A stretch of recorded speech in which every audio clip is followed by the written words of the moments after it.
Aqui porque mesmo com o feriado, a semana que vem promete ser agitado em Brasília, o governo ainda tenta desarmar as chamadas pautas bomba. E também quando parece que Lula e Lira chegaram a um consenso, uma nova crise eclodiu com a derrubada da desoneração da Folha pelo STF.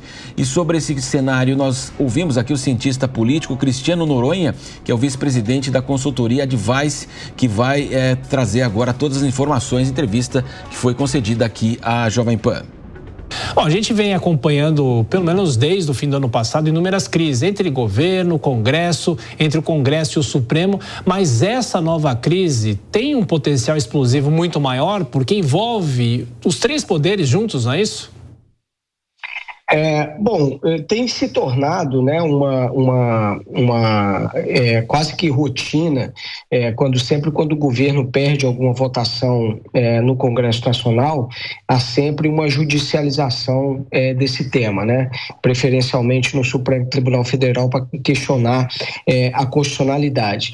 E nessa semana o governo vinha até conseguindo desfazer um mal-estar que já havia sido verificado dias anteriores, envolvendo o presidente da Secretaria de Relações Institucionais, Alexandre Padilha, com o presidente da Câmara, Arthur Lira, né, que chegou, inclusive, a chamar o ministro de incompetente por um problema lá de uma interpretação no processo sobre a prisão de um deputado envolvido na morte da vereadora Marielle Franco.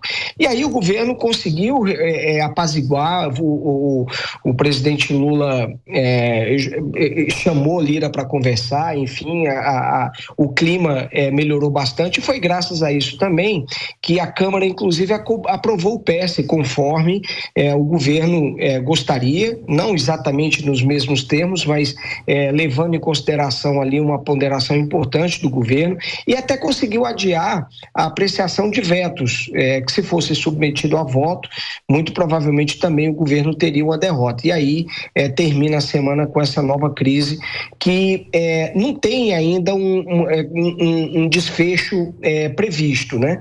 Mas institucionalmente o Senado reagiu a isso, entrou com uma ação no Supremo Tribunal Federal, elencando inclusive algumas medidas que foram aprovadas pelo Congresso Nacional, que geram receita para o governo e que, portanto, poderiam financiar isso. A questão da desoneração, a questão da tributação offshore, por exemplo, e a volta do voto de Minerva do CARF, né? O Pacheco até falou que, se soubesse, teria ali enumerado que isso poderia ser utilizado. Então, é uma crise que passa pelo Supremo Tribunal Federal, porque o Supremo concedeu essa liminar. Vale dizer que a decisão do Supremo, ela não é uma análise de mérito, mas é uma análise liminar, né? Foi concedido isso porque o ministro Cristiano Zanin entendeu que isso poderia gerar danos irreparáveis ali às contas públicas. O presidente do Senado já está recorrendo, já recorreu inclusive, e na semana que vem há uma reunião entre Lula e Rodrigo Pacheco. De que forma esse assunto agora ganha um outro contorno com essa reunião? Bom, agora o que pode acontecer, eventualmente, o governo trabalhar para que essa ação seja eventualmente retirada, ou ela seja dada uma resposta positiva às alegações do Senado Federal, e aí, eventualmente, a liminar cai. O próprio governo poderia fazer uma articulação para garantir que o mérito, quando fosse analisado, não fosse feito, mas também coloca os municípios de novo na mesa de negociação. Vale dizer que foi editada uma medida provisória acabando com essa desoneração para os municípios, e os municípios estavam até dispostos a negociar um percentual menor dessa redução, eventualmente pagar, ao invés de 20% sobre a folha, mas pagar 8%, 12%, eles estavam vendo algum percentual. Isso pode eventualmente ser ser negociado. Vale dizer que na semana que vem, mesmo com o feriado do dia 1º, também o Senado, num gesto positivo também para o governo, marcou sessão para analisar pelo menos 2 propostas no caso do plenário, que é o PERSE, que foi votado pela Câmara, um projeto do Poder Executivo que chama de depreciação acelerada, muito importante para as indústrias, e a CCJ também marcou uma reunião para analisar um projeto que abre espaço fiscal de 15 bilhões para o governo.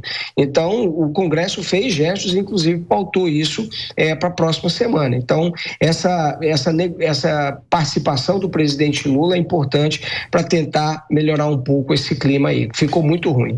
Cristiano, a gente divulgou nessa semana uma informação, já pensando e se antecipando, claro, muito essa discussão sobre a sucessão de Arthur Lira na Câmara. É possível um acordo, uma parceria, entre aspas, entre Lula e Lira para que haja um candidato de consenso que agrade o governo e também que Lira leve em consideração o sucessor dele, faça o sucessor? Isso é o ideal, né, que aconteça. Vale lembrar que quando, em 2023, o primeiro ano, portanto, do governo Lula, houve também um gesto do governo de não apresentar candidato, de não ficar um pouco mais distante, deixar esse processo ser resolvido internamente pela Câmara dos Deputados, e assim aconteceu, e isso fez com que o governo começasse o ano bem, com o Legislativo, né? Agora, com essas idas e vindas, eventualmente aí na articulação política, esses problemas pontuais, isso eventualmente pode gerar uma relação de desconfiança.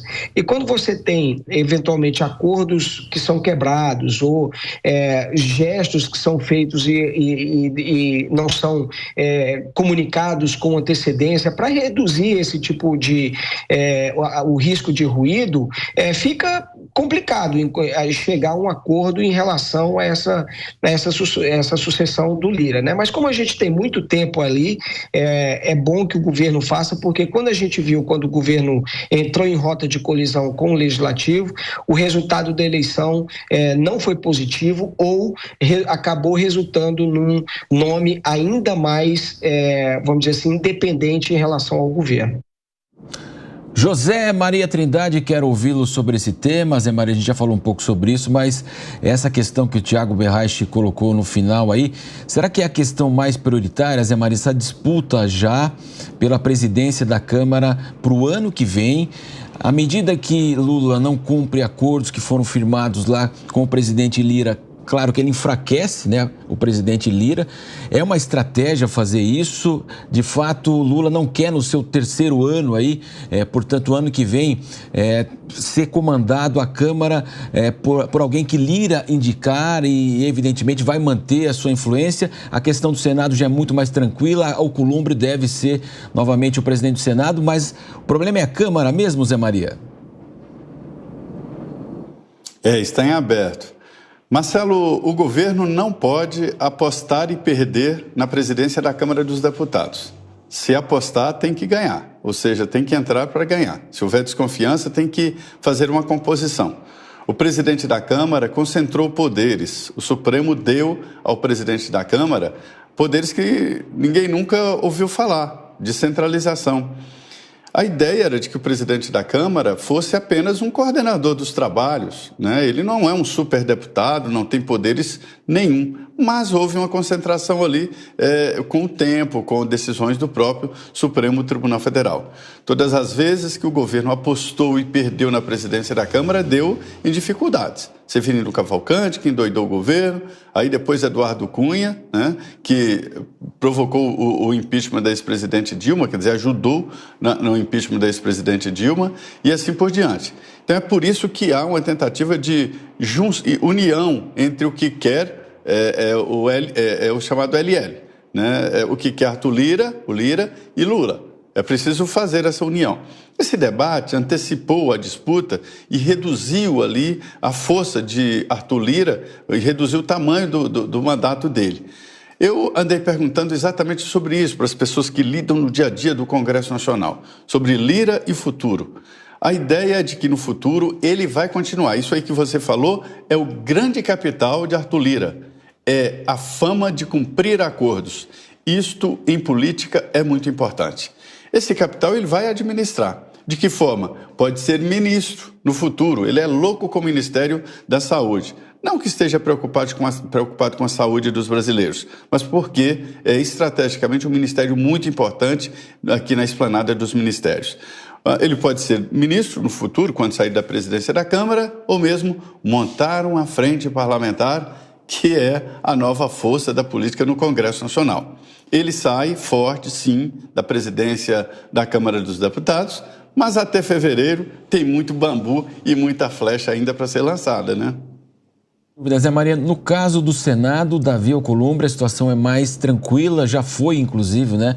Houve um maior consenso, o governo nem precisou entrar nessa disputa, então seria mais tranquila essa situação, a relação do governo com o Senado? O Arthur Alcolumbre, ele consegue uma situação ali complexa e difícil. Ele é o porta-voz do governo, o grande articulador do governo no Senado Federal. Me dizem, ironicamente, que ele é o líder do governo informal, porque ele transita em todas as áreas. E, ao mesmo tempo, tem um discurso pronto para a oposição. É a defesa das prerrogativas do Senado Federal. Essa promessa garante um apoio importante da oposição. Mas tem uma grande novidade nesse processo. O PL está se preparando para ser o maior partido do Senado Federal. Me disse o senador Eduardo Gomes que isso será conseguido nos próximos dias. Está sendo feita essa articulação, né? O PL, como o maior partido, pode reivindicar a candidatura à presidência. Mas, se o PL lançar um candidato à presidência e perder no Senado, olha só como a disputa lá é ganha-ganha. Se perder, fica na seca.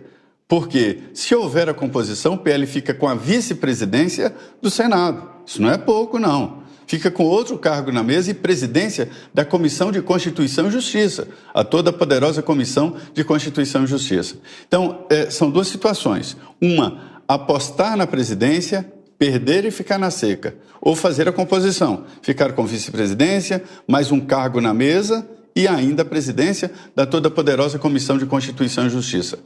A tendência que eu vejo agora é se compor com Davi Alcolumbre, né, que é o novo Sarney do Amapá e que está fazendo uma articulação aqui, até então, muito difícil de ser costurada.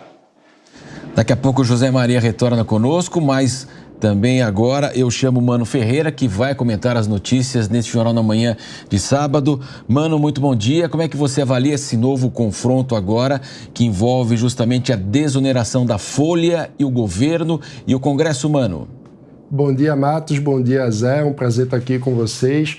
Olha, o que mais me chama a atenção nesse caso é que estamos diante da prorrogação de uma política que, do ponto de vista da eficiência econômica, os analistas todos que já avaliaram a política mostram que é uma política ineficiente. Portanto, na prática, estamos falando da prorrogação de um tipo de política que não gera os efeitos desejados na hora em que foi concebida. A política de desoneração foi criada, em tese, para estimular a criação de empregos.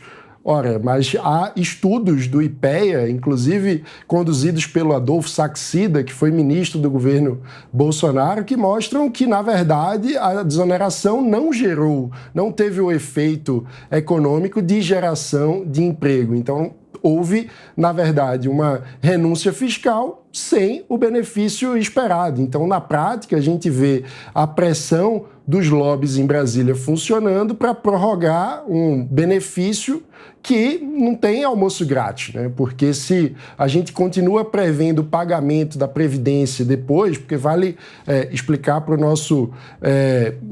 nosso público, a desoneração da Folha, nesse caso, está retirando o pagamento de uma contribuição que lá na frente o trabalhador vai receber em forma de aposentadoria. Então, na prática, essa conta não fecha. Se você vai manter o benefício da aposentadoria, mas não vai manter a contribuição durante o tempo de trabalho, o rombo vai para todos os outros. Então, na prática, não é uma diminuição de imposto para a sociedade, é uma diminuição de imposto específico, setorial, para aqueles que conseguem fazer a pressão em Brasília, que tem a conta paga por todo o resto dos cidadãos brasileiros, ou seja, somos eu, você, é o pagador de imposto que está compensando o rombo gerado pela desoneração. Então a gente vê que na prática as disputas políticas acabam deixando a eficiência econômica de lado e o interesse público de lado também, em nome das disputas daqueles que estão tentando pressionar o governo e ganhar sua vantagem.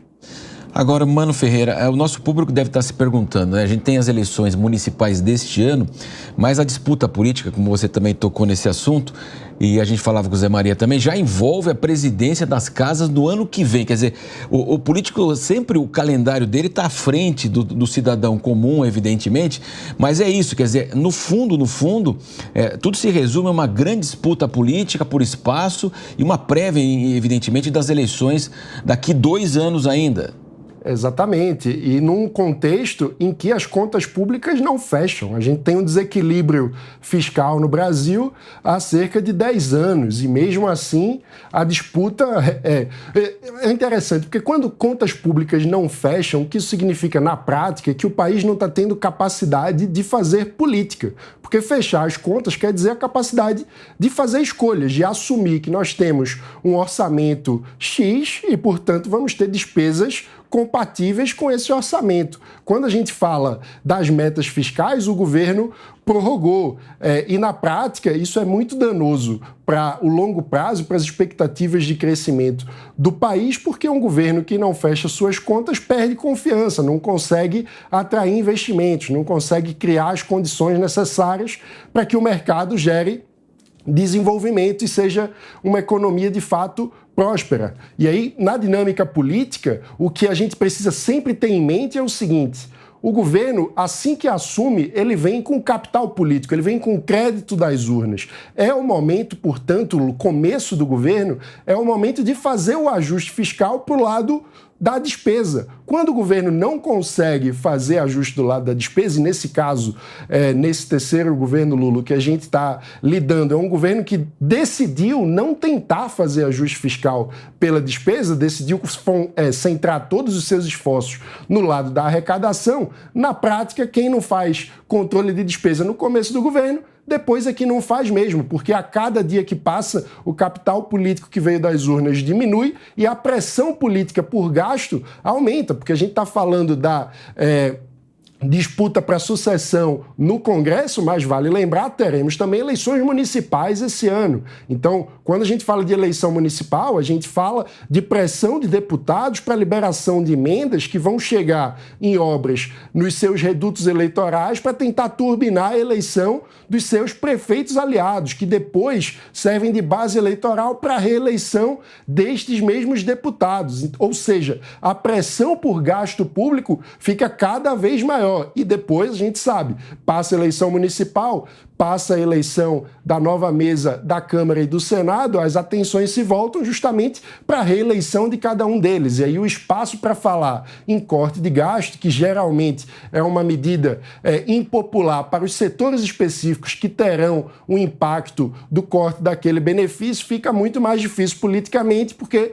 você teria que lidar com você teria que desagradar uma parcela do eleitorado que vai estar com a memória fresca ali, vai lembrar nas urnas e cobrar aquela perda de benefício imediato. Mas, como eu digo, no fim das contas, como não existe almoço grátis, a gente acaba com esse desequilíbrio das contas como um todo, prejudicando o conjunto da população brasileira, porque quando as contas não fecham, o resultado ou é aumento da inflação, ou é aumento dos juros, enfim, uma perda de credibilidade, uma perda de confiança nas condições da economia para o longo prazo.